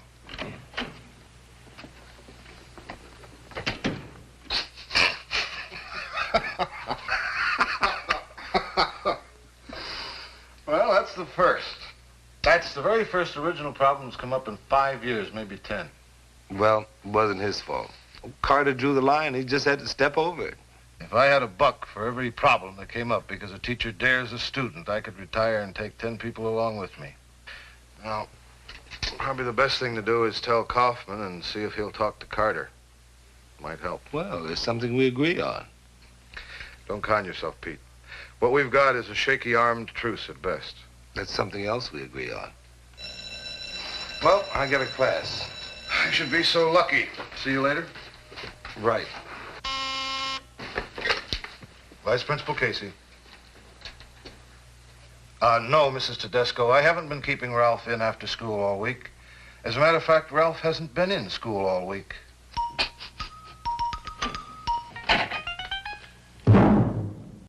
Oh, Mr. Dixon. Oh, hi, Ted. I just saw Mr. Schuler in the hall.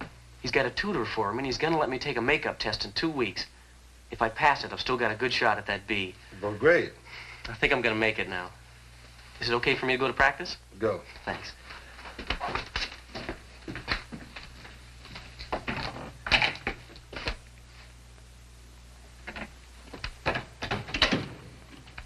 We have your Gamble back with us again, Pete. He was nail shooting craps in the locker room. 5 days detention, Tom. Move it. Is that all you're going to give him? I'll talk to him later. And he'll do the same thing again or worse. Pete, you keep making bum moves like that and discipline is going to go down the drain. Well, this way there's a chance. If we throw him out, no hope at all. You're blind. He's a loser. Gentlemen, I read in our journal that there's a great debate in England now over flogging. You know, birching, beating kids with a stick when they're naughty. Can we at least agree that we're all against that? Oh, I don't know. Sometimes I wonder if I am against flogging. Give me a stout cat of 9 tails in my hand and... Forget it. School board would never give you the money. I think he'd buy his own.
Please pass your papers forward.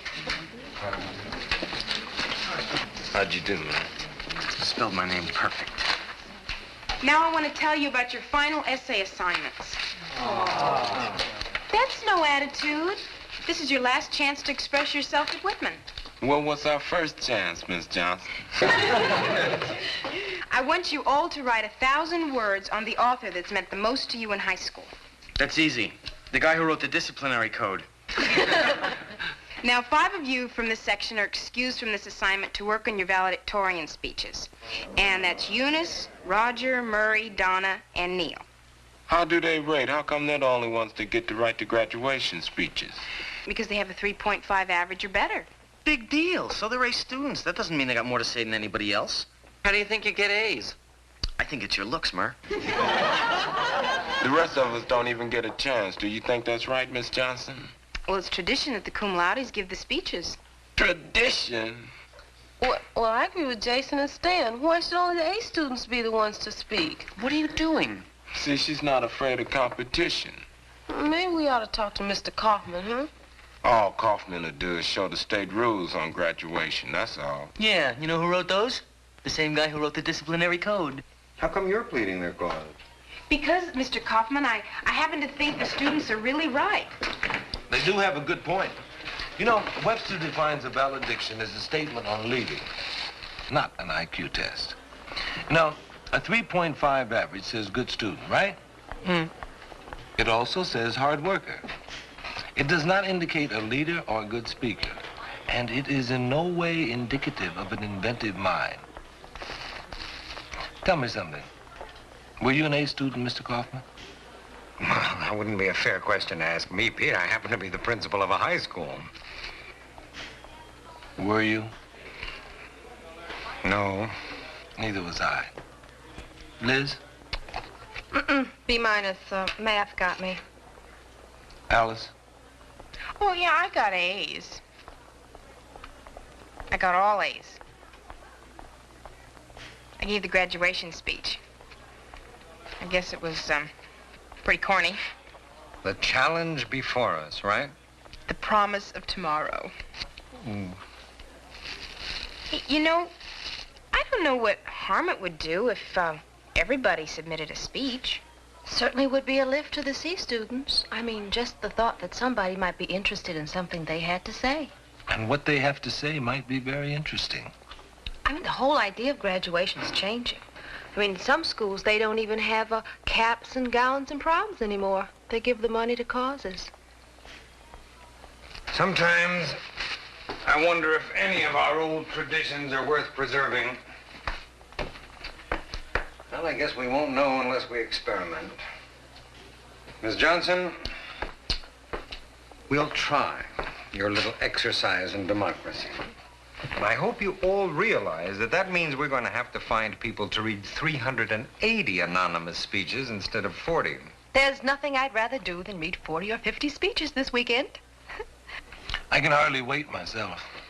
You see, Miss Johnson, without your little plan, your friends might have had to waste their free time doing frivolous things like going to the movies and dancing. Well, looks like I came to the rescue again. Huh, gang? Right, Johnson. Well, today's the day. The judges have been judging your speeches, and I'm glad to announce that 3 of the winners are in this class. Donna, you'll be giving a speech. And so will you, Stan. You're kidding. No, I wouldn't kid about a thing like this. And Murray, you're first alternate. Well, look who turned out to be speech maker. Oh, cut it out, man. It's some kind of a gag. No, it isn't. Look, I read your speech, and it was really terrific.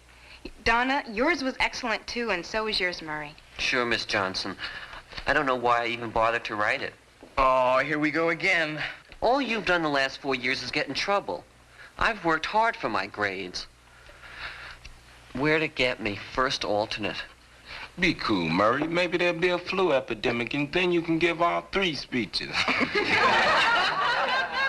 It's not just the speech. It's the principle of the thing. There's nothing special about being special anymore. What do you mean, special? You're special because you get A's. I'm special because I wrote a good speech. You spent one night on that speech. I worked 4 years for my grades. Hey, what is the big deal, huh? I won and that's that. Right, Miss Johnson? It's the first step toward anarchy. Actually, I think what Miss Tandy is saying is that this could have a disruptive influence on our future students. I said anarchy, and I meant anarchy. If you make every honor available to every student, you deprive them of their motivation to compete. But shouldn't the students be encouraged to get an education for its own sake, not for the honors? If you look at it that way, one obviously has to respect that principle. Yes. Now, what I wanted to know is why you two waited so long to say anything. I mean, why didn't you speak up when we first changed the rule? We felt it wasn't our province. But when a boy like Stan Siebert is chosen valedictorian, one can't stand on ceremony. Oh, I see. It's not really the rule, then, that's bothering you two. It's Stan. Mr. Kaufman, Stan Siebert has drifted merrily through his 4 years here at Whitman, barely avoiding expulsion, just having a good time. Having a good time. Well, perhaps. But he did win this honor in an open, fair competition. Oh, hi, Mr. Dragon. Miss Tandy? Good morning, Miss Johnson. I trust you're pleased with your innovation? Actually, I think what Miss Tandy means is, Oh, boy. Do a lot of the faculty feel that way? Probably. But I didn't bring you down here to get a consensus. I want your opinion about something. Our valedictorians have been asked to appear on a Sunday television show. Jackson Baker Talks to Youth. Well, if you want my honest opinion, sir, I think Jackson Baker is an awful square. I wasn't really interested in your opinion of Jackson Baker. More like your opinion of Stan Siebert. Do you think it's safe to let him appear? Safe? There's no need to speak in riddles, Miss Johnson. Stan isn't exactly noted for self-control. Well, he does speak his mind in class. Speaking his mind is every citizen's right. Threatening to slug the boy's vice principal is not. Mr. Casey? The very one. Now, there's no excuse for that kind of behavior. And you don't want to let bygones be bygones, huh? Oh, I was very willing to do that. The incident had shrunk to a dim flicker in my memory until Stan started throwing eggs at Councilman Hackett on Americanism Day. Well, I guess, Stan finds it hard to stifle his negative feelings. And I guess he, finds it hard to accept authority figures. I guess that's obvious. And I guess you want me to give him a chance. I guess so.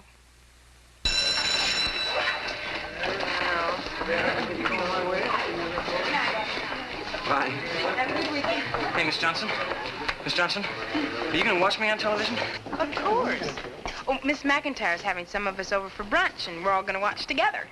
Hey, far out. I'm going to have my own fan club. Right. You know, I really owe you a lot. Stan, I didn't write your speech. No, I mean, well, I don't mean that, but you did go to bat so that we could all write the speeches, you know? Anyway, it's a lot more than that. You're really a good teacher, you know that? Thank you. You know, if it wasn't for you and Mr. Dixon, a couple of others, I probably would have dropped out of this place a long, long time ago. You really listen, you know? You really listen. Like those other teachers, some of them, man, you raise your hand and they listen, but, wow, it's like they were waiting for some kind of a bus, you know? What are you going to do after graduation, Stan? I don't know. I don't know. My father says he could probably get me a job where he works. Have you thought about college? Oh, yeah. But you know what my grades are like. Harvard and Yale are not exactly fighting over me. How about starting with junior college? Yeah, I know. I've been thinking about that. If I got a job, I could probably take classes at night, couldn't I? I hope you do. I don't mean to push you or anything, but I think you have an awful lot of potential. You can push. I don't mind. I'll see you later. I said it's not the sum, it's the principle. Okay, let's talk a little bit now about the curriculum. Well, I do think some of our courses could be more relevant. That's an interesting point. A lot of the stuff we're required to take doesn't have much to do with what our lives are really like. For example, the language courses. We don't really need all that stuff, and I just don't know. That is fascinating, Donna. Aren't these kids something? They question everything. It's a tonic just to be with them. Now, let's talk a little bit about the extracurricular activities. Willard, are you involved in sports? Excuse me, Mr. Baker, what Donna was saying is very important. Yes, it was. We all heard her, Sam. Stan. No, I mean, she didn't get a chance to explain. You see, that's one of the really big problems in school today. You don't really learn things, you just borrow them. Oh, I don't think you really mean that. Willard, about sports. Who had the best track team? No, I do mean it. I do mean it, Mr. Baker. I mean, it's like the way the system is set up, right? You waste half your time learning facts for the tests. And then a week later, you ask the same questions, you'd think the whole student body came down with amnesia. You suppose there's a chance that anybody from the Board of Education is watching, or is there a football game on the other channel? You're very quick with the jokes, aren't you, Stan? No, it's no joke, Mr. Baker. That's why school's such a drag most of the time. You never get to question things, and... I mean, there's things in those textbooks that don't make sense anymore, but there's no way of... Oh, excuse me, you took the camera off me. You took that camera off me. You think I'm some kind of a jerk? I don't know when the camera's on me? I think you're a very, excitable young man. That's lousy manners to turn someone off like that. I think I have to question your authority on manners, Stan. And it seems to me that you've had more than your share of time. Now, I'd like to hear what Willard has to say about sports. Nobody cares about sports. You have a chance to do something really important here. Did I miss something? This isn't the state legislature. You are not even listening. As a matter of fact, you make such a good non-listener, they ought to make you superintendent of schools. I really think it's time for you to sit down, Stan, and let somebody else speak. Why should I sit down? You don't want people here, man. You just want bodies. Stan! Hey, come on. This is not a discussion. This is a bigger fake than the wrestling matches. Will you please sit down? Okay. All right, I'll sit down, but will you stop pulling on your ears? I know that's a signal. We regret that due to technical difficulties, we have temporarily lost the sound portion of the Jackson Baker Show. Please stay with us. I think I'll call in sick tomorrow. In fact, I think I'll call in sick today, even though it's Sunday. Can I leave any messages for you?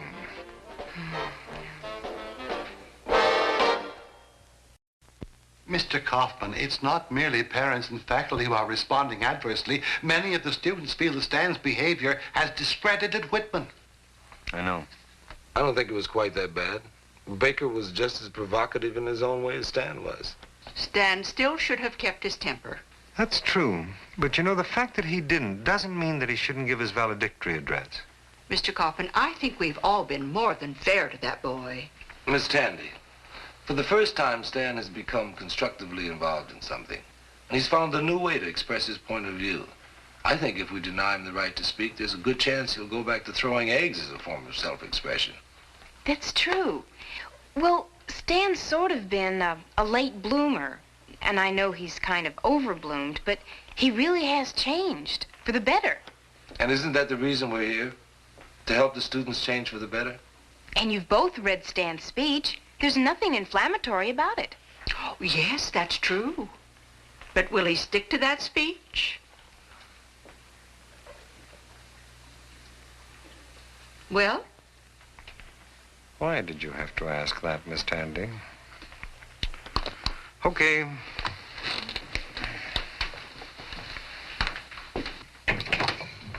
Stan, would you come in, please? Why would he change his speech? Sir? Stan, I want to talk to you about the graduation. You don't want me to give my speech? Oh, no. I'm very impressed with your speech. I'm concerned with the ceremony itself. Stan, you know, graduation is one of those tired old traditions that mean a lot to some people, like legal marriages and a reasonable credit rating. Now, no matter how square those people may seem to you, I hope you're going to respect their rights. I don't understand. I hope that you're going to give the speech that you wrote. Are you trying to muzzle me, sir? If I was trying to muzzle you, Stan, I would muzzle you, and then we wouldn't need this discussion. I'm trying to prevent another incident. What do you say? Well, actually, up till now, I hadn't really thought about changing my speech. But what with all the static that I've been getting about the Baker show, there are a few things that I'd like to lay on the people, yeah. You really think that graduation is the place to do that? You want an honest answer? Yeah, I really do. I don't know, maybe so. Stan, I've stood by you all along. But honestly, if you spoil the ceremony, I'll never forgive you. Would I really spoil it, Donna? Would I really? If I just told exactly what happened, the way they're trying to shut me up and everything else? My grandparents are coming all the way across the country for this. So they'll find out where it's really at. What's wrong with that? What about Miss Johnson? What about Miss Johnson? She's practically sponsored you as a valedictorian. You blow the speech, you still graduate, right? But she has to stay here. She doesn't even have tenure, man. She could lose her job. Listen, Miss Johnson's okay. She wants you to take a stand. How do you know, Jason?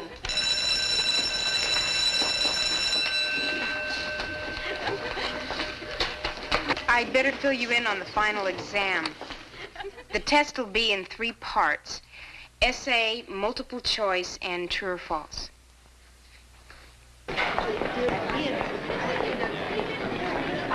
Stan, you nervous? Yeah, kind of. Listen, what should I do? Should I go along with them? You have to decide that for yourself, Stan. Look, if you want me to, I'll stick to my speech. It's not a very good reason. Everything is getting so complicated. It seems like there are so many people involved. No matter what I do, I can't... Just, you tell me what you think, Miss Johnson. Stan, it's your speech. Now you better go. You're going to be late for the procession. We will always remember the standards you have set for us. The image of Walt Whitman High School will burn brightly in our memory.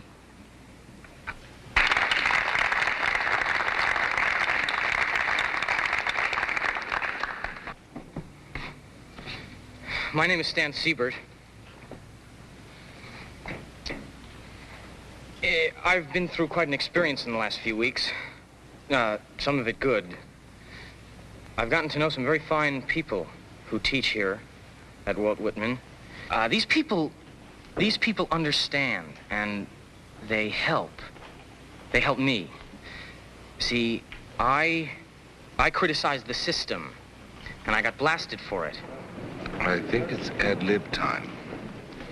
Kids are told that we're sent to school to learn to think for ourselves. Well, I don't think that's true. I think you people want us to buy your ideas wholesale. Well, they're old ideas, and they're worn out, and I am not going to do it.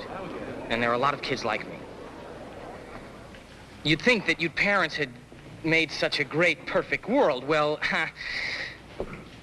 the world is in pretty crummy condition, and you made it that way.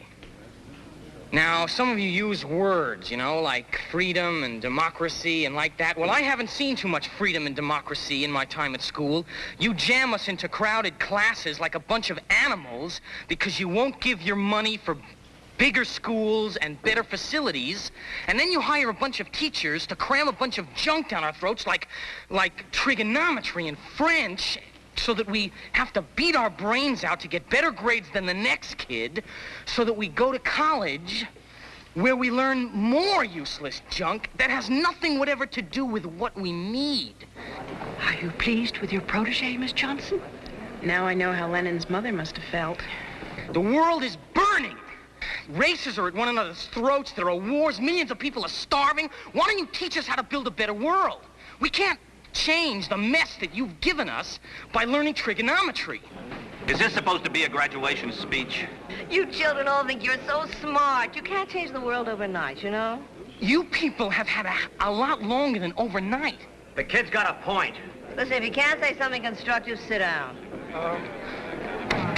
Let's let the speaker continue, please. All you kids are alike. All you want to do is tear down, just like you've ruined this graduation. What is so important about a graduation? It is a tradition, and you are ruining it. There are more important things than tradition. We must let the speaker continue, please. Tradition makes a big deal of something just because it's been going on for a long time. Like us wearing these crazy gowns. I mean, just because some crazy Greek or somebody wore it 1,000 years ago, does that mean that I have to wear it? The world is going to change because it has to change. It can't go on this way. And whether you like it or not, the kids are the ones who are going to change it.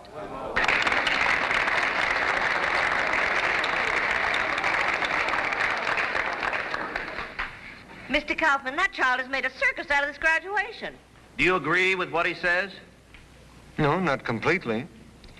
But the important thing is that Stan earned the right to speak and that he was heard. Now, some of us don't like the things that he said, but we're all in one piece. No harm was done. Oh, some of our attitudes were shaken, but then some of our attitudes can stand a little shaking. Now then, the first to receive their diplomas will be our speakers.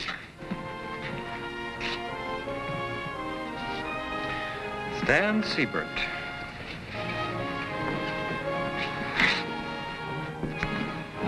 Congratulations. Oh, you should feel pretty good. Gave one of our dusty old institutions quite a shake up there. Thank you, Pete.